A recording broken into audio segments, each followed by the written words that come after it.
Good morning. I'm Rosalind Pryor from Pryor and Associates Counseling and Diagnostic Center, and I have the privilege of working with two outstanding mental health professionals. One being my husband, and so luckily we get to talk quite a bit about some of the things that are happening to us during this pandemic and during this semi lock-in shutdown phase that we're going through. So what I want to talk to you about is managing anxiety and isolation during this I don't want to use the word quarantine, but during this time where we're not going out as much as we would have before the pandemic or COVID-19. So, since the World Health Organization declared COVID-19 back in March of 2019, the outbreak has been exploding with us. And we'll choose to quarantine in our homes or somewhere else for the upcoming weeks, especially as we get into the holiday season. So, capsized travel plans, indefinite isolation, panic over scarce resources such as food. If you're going to be put out of your housing situation or not being able to pay your mortgage, and information overload, just in general, can be a recipe for unchecked anxiety. And I'm here to tell you that I am one of those who has to really keep a check on their anxiety, and then just feelings of isolation. So here are a few points that I've talked to about with the other professionals that are in our practice regarding pointers that will help you with overcoming that anxiety and feelings of being in quarantine during this time, especially during the holiday season.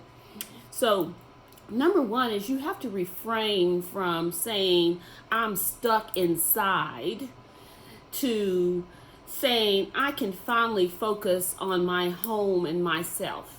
And so there are a lot of things you can do to focus on yourself during this time. Before we had the pandemic, we were going, rapidly and doing things, but now we do have a chance to sit back, breathe, and kind of check on ourselves and see where we need to go, make plans for the future, make plans for our families. So as dismal as the world may feel right now, think of the mandated work from home policy as an opportunity for you to refocus your attention from the external to the internal.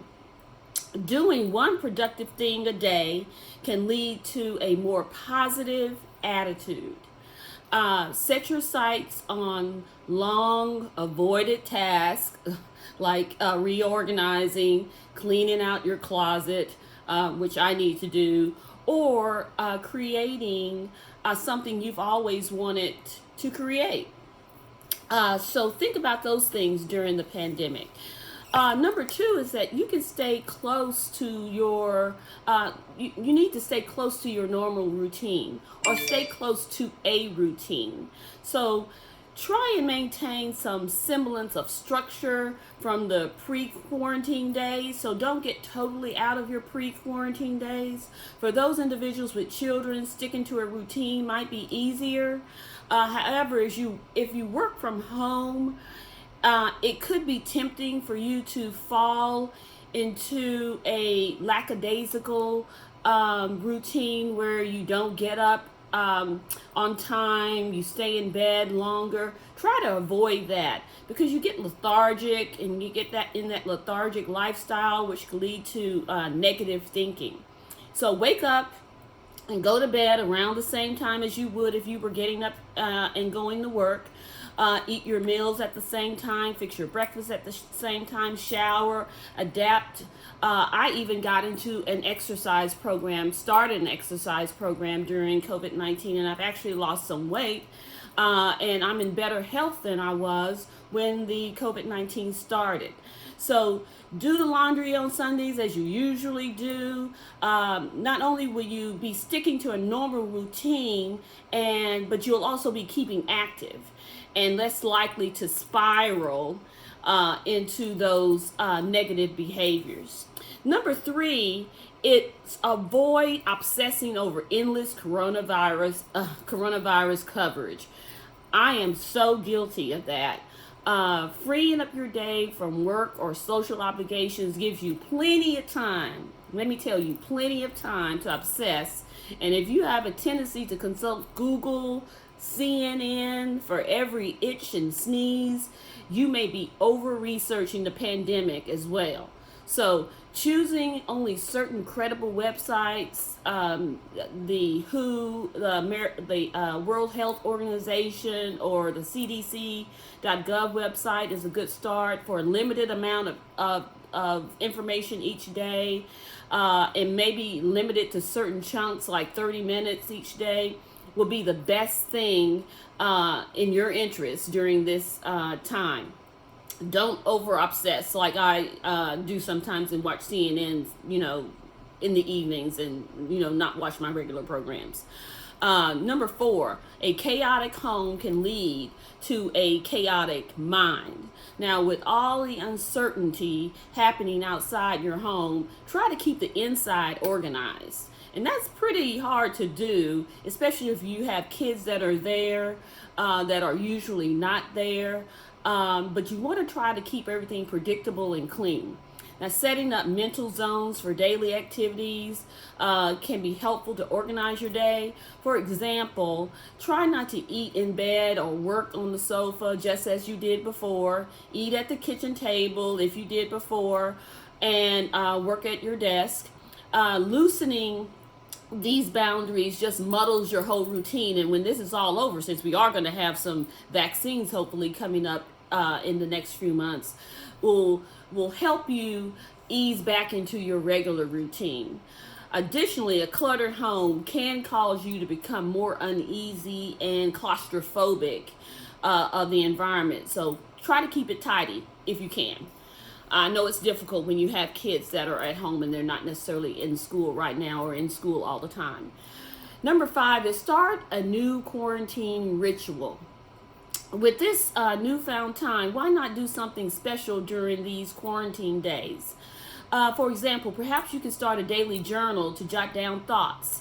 I try to journal at least 2 or 3 times a week, either on my iPad or in a paper journal, and just write down the thoughts and feelings that you're having so you can reflect upon those feelings later.